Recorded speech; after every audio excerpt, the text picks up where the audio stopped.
Ay naku, bakit ba ganito lagi? Hindi ko na kayang pigilan tong kagwapuhan ko. Hi, Ming Ming! Grabe ang shiny ng fur mo today, parang freshly groomed. At yung eyes mo ha, parang emerald. Pahagat ka naman sa pusa Aray! kong puso. Ang bigat mo, babe! Girls, relax lang. Kakagising ko lang eh. Chill tayo. Ming Ming, may dala akong sardinas para sa'yo, tara na kain tayo. Ako naman dala ko milk tea. Cat edition. Gusto mo ro, di ba, babe? Ako na lang maging first stylist mo forever, Ming Ming. Let's go, baby! Ay, eto na naman tayo. Pogi problems talaga. Hindi ko na alam kung blessing ba to or curse.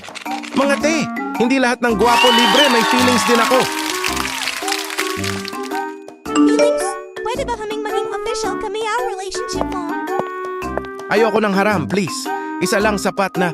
Pero paano kung lahat kayo nandito? Lord, sana naman next life. Normal lang akong pusang pangkanto. Pero syempre, pogi pa rin.